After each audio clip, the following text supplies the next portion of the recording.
اللهم صل على سيدنا محمد وعلى آله وصحبه دعوت ہدایت کی ایک ہنسی شفق لے کر میرے مصطفیٰ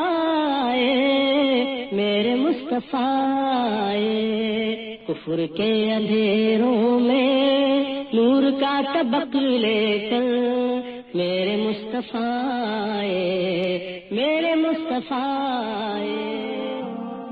ایپیسوڈ 36 الرحیق المختوم نمبر 4 غزوہ سویق۔ ایک طرف صفوان بن امیہ یہود اور منافقین اپنی اپنی سازشوں میں مصروف تھے تو دوسری طرف ابو سفیان بھی کوئی ایسی کاروائی انجام دینے کی ادھیڑ میں تھا جس میں بار کم سے کم پڑے لیکن اثر نمایاں ہو۔ وہ ایسی کاروائی جلد از جلد انجام دے کر اپنی قوم کی آبرو کی حفاظت اور ان کی قوت کا اظہار کرنا چاہتا تھا۔ اس نے نظر مان رکھی تھی کہ جنابت کے سبب اس کے سر کو پانی نہ چھو سکے گا یہاں تک کہ محمد سے لڑائی کر لے صلی اللہ علیہ وسلم۔ چنانچہ وہ اپنی قسم پوری کرنے کے لیے 200 سواروں کو لے کر روانہ ہوا اور وادی قنح کے سرے پر واقع نیب نامی ایک پہاڑی کے دامن میں قیمہ زن ہوا۔ مدینے سے اس کا فاصلہ کوئی 12 میل ہے، لیکن چونکہ ابو سفیان کو مدینے پر کھلم کھلا حملے کی ہمت نہ ہوئی، اس لیے اس نے ایک ایسی کاروائی انجام دی جسے ڈاکہ زنی سے ملتی جلتی کاروائی کہا جا سکتا ہے۔ اس کی تفصیل یہ ہے کہ وہ رات کی تاریکی میں اطراف مدینہ کے اندر داخل ہوا اور ہوئی بن اقطب کے پاس جا کر اس کا دروازہ کھلوایا۔ ہوئی نے انجام کے خوف سے انکار کر دیا۔ ابو سفیان پلٹ کر بنو نذیر کے ایک دوسرے سردار سلام بن مشکم کے پاس پہنچا جو بنو نذیر کا خزانچی بھی تھا۔ ابو سفیان نے اندر آنے کی اجازت چاہی، اس نے اجازت بھی دی اور مہمان نوازی بھی کی، خوراک کے علاوہ شراب بھی پلائی اور لوگوں کے پسے پردہ حالات سے بھی آگاہ کیا۔ رات کے پچھلے پہر ابو سفیان وہاں سے نکل کر اپنے ساتھیوں میں پہنچا اور ان کا ایک دستہ بھیج کر مدینے کے اطراف میں عریض نامی ایک مقام پر حملہ کر دیا۔ اس دستے نے وہاں کھجور کے کچھ درخت کاٹے اور جلائے اور ایک انصاری اور اس کے حلیف کو ان کے کھیت میں پا کر قتل کر دیا اور تیزی سے مکہ واپس بھاگ نکلے۔ رسول اللہ صلی اللہ علیہ وسلم نے واردات کی خبر ملتے ہی تیز رفتاری سے ابو سفیان اور اس کے ساتھیوں کا تعاقب کیا، لیکن وہ اس سے بھی زیادہ تیز رفتاری سے بھاگے۔ چنانچہ وہ لوگ تو دستیاب نہ ہوئے، لیکن انہوں نے بوجھ ہلکا کرنے کے لیے ستو، توشے اور ساز و سامان پھینک دیا تھا جو مسلمانوں کے ہاتھ لگا۔ رسول اللہ صلی اللہ علیہ وسلم نے کرۃ القدر تک تعاقب کر کے واپسی کی راہ لی۔ مسلمان ستو وغیرہ لاد پھاند کر واپس ہوئے اور اس مہم کا نام غزوہ سویق رکھ دیا۔ سویق عربی زبان میں ستو کو کہتے ہیں۔ یہ غزوہ جنگ بدر کے صرف 2 ماہ بعد ذی الحجہ 2 ہجری میں پیش آیا۔ اس غزوے کے دوران مدینے کا انتظام ابو لبابہ بن عبد المنذر کو سونپا گیا تھا۔ نمبر 5 غزوہ ذی امر۔ معرکہ بدر و احد کے درمیانی عرصے میں رسول اللہ صلی اللہ علیہ وسلم کے زیر قیادت یہ سب سے بڑی فوجی مہم تھی جو محرم 3 ہجری میں پیش آئی۔ اس کا سبب یہ تھا کہ مدینے کی ذرائع اطلاعات نے رسول اللہ صلی اللہ علیہ وسلم کو یہ اطلاع فراہم کی کہ بنو ثعلبہ اور محارب کی بہت بڑی جمعیت مدینے پر چھاپا مارنے کے لیے اکٹھی ہو رہی ہے۔ یہ اطلاع ملتے ہی رسول اللہ صلی اللہ علیہ وسلم نے مسلمانوں کو تیاری کا حکم دیا اور سوار و پیادہ پر مشتمل 450 کی نفری لے کر روانہ ہوئے اور حضرت عثمان بن عفان کو مدینے میں اپنا جانشین مقرر فرمایا۔ راستے میں صحابہ کرام نے بنو سالبہ کے جبار نامی ایک شخص کو گرفتار کر کے رسول اللہ صلی اللہ علیہ وسلم کی خدمت میں حاضر کیا۔ آپ نے اسے اسلام کی دعوت دی تو اس نے اسلام قبول کر لیا۔ اس کے بعد آپ نے اسے حضرت بلال کی رفاقت میں دے دیا اور اس نے راہ شناس کی حیثیت سے مسلمانوں کو دشمن کی سرزمین تک راستہ بتایا۔ ادھر دشمن کو جیش مدینہ کی آمد کی خبر ہوئی تو وہ گرد و بیش کی پہاڑیوں میں بکھر گئے، لیکن نبی صلی اللہ علیہ وسلم نے پیش قدمی جاری رکھی اور لشکر کے ہمراہ اس مقام تک تشریف لے گئے جسے دشمن نے اپنی جمعیت کی فراہمی کے لیے منتخب کیا تھا۔ یہ در حقیقت ایک چشمہ تھا جو ذی امر کے نام سے معروف تھا۔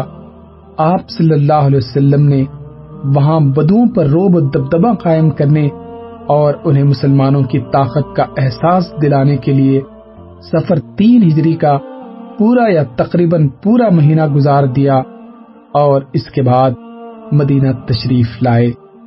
نمبر 6، کعب بن اشرف کا قتل۔ یہودیوں میں یہ وہ شخص تھا جسے اسلام اور اہل اسلام سے نہایت سخت عداوت اور جلن تھی۔ یہ نبی صلی اللہ علیہ وسلم کو اذیتیں پہنچایا کرتا اور آپ کے خلاف جنگ کی کھلم کھلا دعوت دیتا پھرتا تھا۔ اس کا تعلق قبیلے تہ کی شاخ بنو نبھان سے تھا اور اس کی ماں قبیلے بنی نذیر سے تھی۔ یہ بڑا مالدار اور سرمایہ دار تھا۔ عرب میں اس کے حسن و جمال کا شہرہ تھا اور یہ ایک معروف شاعر بھی تھا۔ اس کا قلعہ مدینے کے جنوب میں بنو نذیر کی آبادی کے پیچھے واقع تھا۔ اسے جنگ بدر میں مسلمانوں کی فتح اور سرداران قریش کے قتل کی پہلی خبر ملی تو بے ساختہ بول اٹھا، کیا واقعتاً ایسا ہوا ہے؟ یہ عرب کے اشراف اور لوگوں کے بادشاہ تھے۔ اگر محمد نے ان کو مار لیا ہے تو روئے زمین کا شکم اس کی پشت سے بہتر ہے صلی اللہ علیہ وسلم۔ اور جب اسے یقینی طور پر اس خبر کا علم ہو گیا تو اللہ کا یہ دشمن رسول اللہ صلی اللہ علیہ وسلم اور مسلمانوں کی ہجو اور دشمنان اسلام کی مدح سرائی پر اتر آیا اور انہیں مسلمانوں کے خلاف بھڑکانے لگا۔ اس سے بھی اس کے جذبات آسودہ نہ ہوئے تو سوار ہو کر قریش کے پاس پہنچا اور مطلب بن ابی وداع سہمی کا مہمان ہوا۔ پھر مشرکین کی غیرت بھڑکانے، ان کی آتش انتقام تیز کرنے اور انہیں نبی صلی اللہ علیہ وسلم کے خلاف آمادہ جنگ کرنے کے لیے اشعار کہہ کہہ کر ان سرداران قریش کا نوحہ و ماتم شروع کر دیا جنہیں میدان بدر میں قتل کیے جانے کے بعد کنویں میں پھینک دیا گیا تھا۔ مکے میں اس کی موجودگی کے دوران ابو سفیان اور مشرکین نے اس سے دریافت کیا کہ ہمارا دین تمہارے نزدیک زیادہ بہتر ہے یا محمد اور اس کے ساتھیوں کا صلی اللہ علیہ وسلم، اور دونوں میں کون سا فریق زیادہ ہدایت یافتہ ہے؟ کعب بن اشرف نے کہا، تم لوگ ان سے زیادہ ہدایت یافتہ اور افضل ہو۔ اسی سلسلے میں اللہ تعالیٰ نے یہ آیت نازل فرمائی، أَلَمْ تَرَ إِلَى الَّذِينَ أُوتُوا نَصِيبًا مِنَ الْكِتَابِ يُؤْمِنُونَ بِالْجِبْتِ وَالطَّاغُوتِ وَيَقُولُونَ لِلَّذِينَ كَفَرُوا هَؤُلَاءِ أَهْدَىٰ مِنَ الَّذِينَ آمَنُوا سَبِيلًا۔ تم نے انہیں نہیں دیکھا جنہیں کتاب کا ایک حصہ دیا گیا ہے کہ وہ جبت اور طاغوت پر ایمان رکھتے ہیں اور کافروں کے متعلق کہتے ہیں کہ یہ لوگ مومنوں سے بڑھ کر ہدایت یافتہ ہیں۔ کعب بن اشرف یہ سب کچھ کر کے مدینہ واپس آیا تو یہاں آ کر صحابہ کرام کی عورتوں کے بارے میں واہیات اشعار کہنے شروع کیے اور اپنی زبان درازی اور بدگوئی کے ذریعے سخت اذیت پہنچائی۔ کعب بن اشرف کے قتل کے بارے میں روایات کا حاصل یہ ہے کہ جب رسول اللہ صلی اللہ علیہ وسلم نے فرمایا کہ کعب بن اشرف سے کون نمٹے گا کیونکہ اس نے اللہ اور اس کے رسول کو اذیت دی ہے، تو محمد بن مسلمہ نے اٹھ کر عرض کیا، یا رسول اللہ میں حاضر ہوں، کیا آپ چاہتے ہیں کہ میں اسے قتل کر دوں؟ آپ صلی اللہ علیہ وسلم نے فرمایا ہاں۔ انہوں نے عرض کیا تو آپ مجھے کچھ کہنے کی اجازت عطا فرمائیں۔ آپ صلی اللہ علیہ وسلم نے فرمایا کہہ سکتے ہو۔ اس کے بعد محمد بن مسلمہ کعب بن اشرف کے پاس تشریف لے گئے اور بولے، اس شخص نے، اشارہ نبی صلی اللہ علیہ وسلم کی طرف تھا، ہم سے صدقہ طلب کیا ہے اور حقیقت یہ ہے کہ اس نے ہمیں مشقت میں ڈال رکھا ہے۔ کعب نے کہا، واللہ ابھی تم لوگ اور بھی اکتا جاؤ گے۔ محمد بن مسلمہ نے کہا، اب جب کہ ہم اس کے پیروکار بن ہی چکے ہیں تو مناسب نہیں معلوم ہوتا کہ اس کا ساتھ چھوڑ دیں جب تک یہ دیکھ نہ لیں کہ اس کا انجام کیا ہوتا ہے۔ اچھا، ہم چاہتے ہیں کہ آپ ہمیں 1 وسق یا 2 وسق غلہ دے دیں۔ کعب نے کہا، میرے پاس کچھ رہن رکھو۔ محمد بن مسلمہ نے کہا، آپ کون سی چیز پسند کریں گے؟ کعب نے کہا، اپنی عورتوں کو میرے پاس رہن رکھ دو۔ محمد بن مسلمہ نے کہا، بھلا ہم اپنی عورتیں آپ کے پاس کیسے رہن رکھ دیں جبکہ آپ عرب کے سب سے خوبصورت انسان ہیں؟ محمد بن مسلمہ نے کہا، ہم اپنے بیٹوں کو کیسے رہن رکھ دیں؟ اگر ایسا ہو گیا تو انہیں گالی دی جائے گی کہ یہ 1 وسق یا 2 وسق کے بدلے رہن رکھا گیا تھا۔ یہ ہمارے لیے آر کی بات ہے، البتہ ہم آپ کے پاس ہتھیار رہن رکھ سکتے ہیں۔ اس کے بعد دونوں میں طے ہو گیا کہ محمد بن مسلمہ ہتھیار لے کر اس کے پاس آئیں گے۔ ادھر ابو نائلہ نے بھی اسی طرح کا اقدام کیا، یعنی کعب بن اشرف کے پاس آئے، کچھ دیر ادھر ادھر کے اشعار سنتے سناتے رہے، پھر بولے، بھائی ابن اشرف، میں ایک ضرورت سے آیا ہوں، اسے ذکر کرنا چاہتا ہوں، لیکن اسے آپ ذرا صیغہ راز ہی میں رکھیں گے۔ کعب نے کہا، ٹھیک ہے، میں ایسا ہی کروں گا۔ ابو نائلہ نے کہا، بھائی اس شخص، اشارہ نبی صلی اللہ علیہ وسلم کی طرف تھا، کی آمد تو ہمارے لیے آزمائش بن گئی ہے، سارا عرب ہمارا دشمن ہو گیا ہے، سب نے ہمارے خلاف اتحاد کر لیا ہے، ہماری راہیں بند ہو گئی ہیں، اہل و عیال برباد ہو رہے ہیں، جانوں پر بن آئی ہے، ہم اور ہمارے بال بچے مشقتوں سے چور چور ہیں۔ اس کے بعد انہوں نے بھی کچھ اسی ڈھنگ کی گفتگو کی جیسے محمد بن مسلمہ نے کی تھی۔ دوران گفتگو ابو نائلہ نے بھی کہا کہ میرے کچھ رفقا ہیں جن کے خیالات بھی بالکل میرے ہی جیسے ہیں، انہیں بھی آپ کے پاس لانا چاہتا ہوں، آپ ان کے ہاتھ بھی کچھ بیچیں اور ان پر احسان کریں۔ محمد بن مسلمہ اور ابو نائلہ اپنی اپنی گفتگو کے ذریعے اپنے مقصد میں کامیاب رہے، کیونکہ اس گفتگو کے بعد ہتھیار اور رفقا سمیت ان دونوں کی آمد پر کعب بن اشرف چونک نہیں سکتا تھا۔ اس ابتدائی مرحلے کو مکمل کر لینے کے بعد 14 ربیع الاول 3 ہجری کی چاندنی رات کو یہ مختصر سا دستہ رسول اللہ صلی اللہ علیہ وسلم کے پاس جمع ہوا۔ آپ صلی اللہ علیہ وسلم نے بقیہ غرقت تک ان کی مشائیت فرمائی، پھر فرمایا، اللہ کا نام لے کر جاؤ، اللہ تمہاری مدد فرمائے۔ پھر آپ صلی اللہ علیہ وسلم اپنے گھر پلٹ آئے اور نماز و مناجات میں مشغول ہو گئے۔ ادھر یہ دستہ کعب بن اشرف کے قلعے کے دامن میں پہنچا تو اسے ابو نائلہ نے قدر زور سے آواز دی۔ آواز سن کر وہ ان کے پاس آنے کے لیے اٹھا تو اس کی بیوی نے، جو بھی نئی نویلی دلہن تھی، کہا، اس وقت کہاں جا رہے ہیں؟ میں ایسی آواز سن رہی ہوں جس سے گویا خون ٹپک رہا ہے۔ کعب نے کہا، یہ تو میرا بھائی محمد بن مسلمہ اور میرا دودھ کا ساتھی ابو نائلہ ہے۔ کریم آدمی کو اگر نیزے کی طرف بھی بلایا جائے تو اس پکار پر بھی وہ چلا جاتا ہے۔ اس کے بعد وہ باہر آ گیا، خوشبو میں بسا ہوا تھا اور سر سے خوشبو کی لہریں پھوٹ رہی تھی۔ ابو نائلہ نے اپنے ساتھیوں سے کہہ رکھا تھا کہ جب وہ آ جائے گا تو میں اس کے بال پکڑ کر سونگھوں گا، جب تم دیکھنا کہ میں نے اس کا سر پکڑ کر اسے قابو میں کر لیا ہے تو اس پر پل پڑنا اور اسے مار ڈالنا۔ چنانچہ جب کعب آیا تو کچھ دیر باتیں ہوتی رہی، پھر ابو نائلہ نے کہا، ابن اشرف، کیوں نہ شیب عجوز تک چلیں، ذرا آج رات باتیں کی جائیں۔ اس نے کہا، اگر تم چاہتے ہو تو چلتے ہیں۔ اس پر سب لوگ چل پڑے۔ اثنائے راہ میں ابو نائلہ نے کہا، آج جیسی عمدہ خوشبو تو میں نے کبھی دیکھی ہی نہیں۔ یہ سن کر کعب کا سینہ فخر سے تن گیا، کہنے لگا، میرے پاس عرب کی سب سے زیادہ خوشبو والی عورت ہے۔ ابو نائلہ نے کہا، اجازت ہو تو ذرا آپ کا سر سونگھ لوں۔ وہ بولا، ہاں ہاں۔ ابو نائلہ نے اس کے سر میں اپنا ہاتھ ڈالا، پھر خود بھی سونگھا اور ساتھیوں کو بھی سونگھایا۔ اس کے بعد کچھ اور چلے تو ابو نائلہ نے پھر کہا، بھائی ایک بار اور۔ اس نے کہا، ٹھیک ہے۔ اب کی بار ابو نائلہ نے اس کے سر میں ہاتھ ڈال کر ذرا اچھی طرح پکڑ لیا تو بولے، لے لو اللہ کے اس دشمن کو۔ اتنے میں اس پر کئی تلواریں پڑی لیکن کچھ کام نہ دے سکی۔ یہ دیکھ کر محمد بن مسلمہ نے جھٹ اپنی کدال لی اور اس کے پیڑوں پر لگا کر چڑھ بیٹھے۔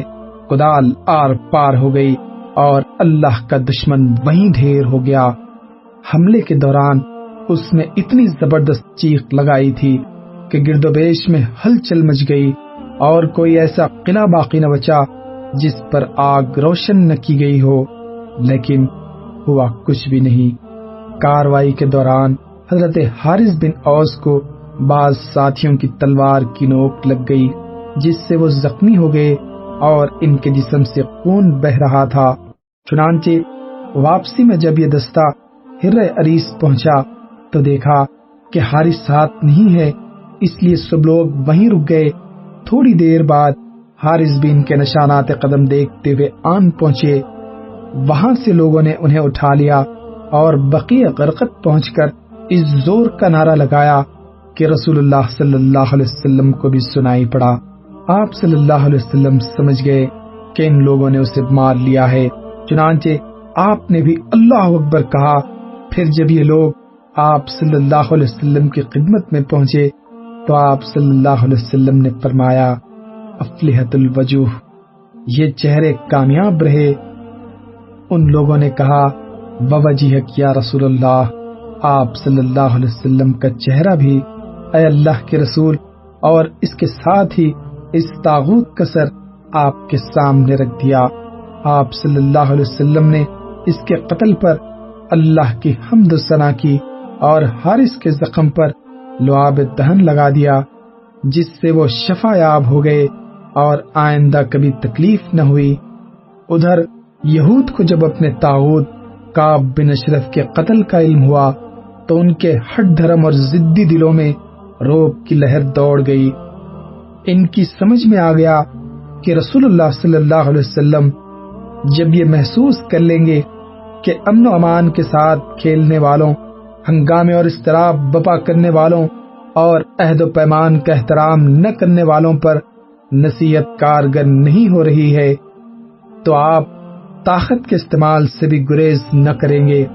اس لیے انہوں نے اپنے اس طاغوت کے قتل پر چوں نہ کیا، بلکہ ایک دم سادے پڑے رہے، ایفائے عہد کا مظاہرہ کیا اور ہمت ہار بیٹھے، یعنی سانپ تیزی کے ساتھ اپنی بلوں میں جا گھسے۔ اس طرح ایک مدت تک کے لیے رسول اللہ صلی اللہ علیہ وسلم بیرون مدینہ سے پیش آنے والے متوقع خطرات کا سامنا کرنے کے لیے فارغ ہو گئے، اور مسلمان ان بہت سی اندرونی مشکلات کے بارے گراں سے سبک دوش ہو گئے جن کا اندیشہ انہیں محسوس ہو رہا تھا اور جن کی بو وقتاً فوقتاً وہ سونگتے رہتے تھے۔ نمبر 7، غزوہ بحران۔ یہ ایک بڑی فوجی طلایہ گردی تھی جس کی تعداد 300 تھی۔ اس فوج کو لے کر رسول اللہ صلی اللہ علیہ وسلم ماہ ربیع الآخر 3 ہجری میں بحران نامی ایک علاقے کی طرف تشریف لے گئے۔ یہ حجاز کے اندر فرا کے اطراف میں ایک معدنیاتی مقام ہے اور ربیع الآخر اور جمادی الاولیٰ کے 2 مہینے وہیں قیام فرما رہے۔ اس کے بعد مدینہ واپس تشریف لائے۔ کسی قسم کی لڑائی سے سابقہ پیش نہ آیا۔ نمبر 8، سریہ زید بن حارثہ۔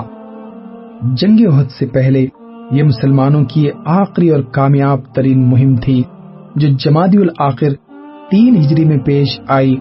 واقعے کی تفصیل یہ ہے کہ قریش جنگ بدر کے بعد قلق و اضطراب میں مبتلا تو تھے ہی، مگر جب گرمی کا موسم آ گیا اور ملک شام کے تجارتی سفر کا وقت آن پہنچا تو انہیں ایک اور فکر دامن گیر ہوئی۔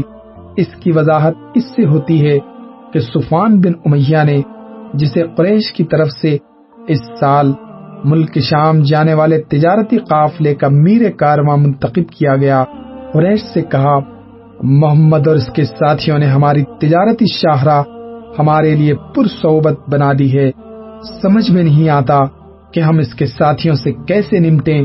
وہ ساحل چھوڑ کر ہٹتے ہی نہیں اور باشندگان ساحل نے ان سے مصالحت کر لی ہے، عام لوگ بھی انہی کے ساتھ ہو گئے ہیں۔ اب سمجھ میں نہیں آتا کہ ہم کون سا راستہ اختیار کریں۔ اگر ہم گھروں ہی میں بیٹھ رہیں تو اپنا اصل مال بھی کھا جائیں گے اور کچھ باقی نہ بچے گا، کیونکہ مکے میں ہماری زندگی کا دار و مدار اس پر ہے کہ گرمی میں شام اور جاڑے میں حبشہ سے تجارت کریں۔ صفوان کے اس سوال کے بعد اس موضوع پر غور و خوض شروع ہو گیا۔ آخر اسود بن عبد المطلب نے صفوان سے کہا، تم ساحل کا راستہ چھوڑ کر عراق کے راستے سفر کرو۔ واضح رہے کہ راستہ بہت لمبا ہے، نجد سے ہو کر شام جاتا ہے اور مدینے کے مشرق میں خاص سے فاصلے سے گزرتا ہے۔ قریش اس راستے سے بالکل ناواقف تھے، اس لیے اسود بن عبد المطلب نے صفوان کو مشورہ دیا کہ وہ فرات بن حیان کو، جو قبیلے بکر بن وائل سے تعلق رکھتا تھا، راستہ بتانے کے لیے رہنما رکھ لے، وہ اس سفر میں اس کی رہنمائی کر دے گا۔ اس انتظام کے بعد قریش کا کارواں صفوان بن امیہ کی قیادت میں نئے راستے سے روانہ ہوا، مگر اس کارواں اور اس کے سفر کے پورے منصوبے کی خبر مدینہ پہنچ گئی۔ ہوا یہ کہ سلید بن نعمان، جو مسلمان ہو چکے تھے، نعیم بن مسعود کے ساتھ، جو ابھی مسلمان نہیں ہوئے تھے، بادہ نوشی کی ایک مجلس میں جمع ہوئے۔ یہ شراب کی حرمت سے پہلے کا واقعہ ہے۔ جب نعیم پر نشے کا غلبہ ہوا تو انہوں نے قافلے اور اس کے سفر کے پورے منصوبے کی تفصیل بیان کر ڈالی۔ سلید پوری برق رفتاری کے ساتھ خدمت نبوی میں حاضر ہوئے اور ساری تفصیل کہہ سنائی۔ رسول اللہ صلی اللہ علیہ وسلم نے فوراً حملے کی تیاری کی اور 100 سواروں کا ایک رسالہ حضرت زید بن حارثہ کی کمان میں دے کر روانہ کیا۔ حضرت زید نے نہایت تیزی سے راستہ طے کیا اور ابھی قریش کا قافلہ بالکل بے خبری کے عالم میں قردہ نامی ایک چشمے پر پڑاؤ ڈالنے کے لیے اتر رہا تھا کہ اسے جا لیا اور اچانک یلغار کر کے پورے قافلے پر قبضہ کر لیا۔ صفوان بن امیہ اور دیگر محافظین کارواں کو بھاگنے کے سوا کوئی چارے کار نظر نہ آیا۔ مسلمانوں نے قافلے کے رہنما فرات بن حیان کو، اور کہا جاتا ہے کہ مزید 2 آدمیوں کو گرفتار کر لیا۔ ظروف اور چاندی کی بہت بڑی مقدار جو قافلے کے پاس تھی اور جس کے اندر 1 لاکھ درہم تھا، بطور غنیمت ہاتھ آئی۔ رسول اللہ صلی اللہ علیہ وسلم نے خمس نکال کر مال غنیمت رسالے کے افراد پر تقسیم کر دیا اور فرات بن حیان نے نبی صلی اللہ علیہ وسلم کے دست مبارک پر اسلام قبول کر لیا۔ بدر کے بعد قریش کے لیے سب سے علم انگیز واقعہ تھا، جس سے ان کے قلق و اضطراب اور غم و علم میں مزید اضافہ ہو گیا۔ اب ان کے سامنے 2 ہی راستے تھے، یا تو اپنا کبر و غرور چھوڑ کر مسلمانوں سے صلح کر لیں، یا بھرپور جنگ کر کے اپنی عزت رفتہ اور مجد گزشتہ کو واپس لائیں اور مسلمانوں کی قوت کو اس طرح توڑ دیں کہ وہ دوبارہ سر نہ اٹھا سکیں۔ قریش مکہ نے اسی دوسرے راستے کا انتخاب کیا۔ چنانچہ اس واقعے کے بعد قریش کا جوش انتقام کچھ اور بڑھ گیا اور اس نے مسلمانوں سے ٹکر لینے اور ان کے دیار میں گھس کر ان پر حملہ کرنے کے لیے بھرپور تیاری شروع کر دی۔ اس طرح پچھلے واقعات کے علاوہ یہ واقعہ بھی معرکہ احد کا خاص عامل ہے۔ اللہم صلی علی محمد وعلی آلہ وصحبه وسلم اللهم صل على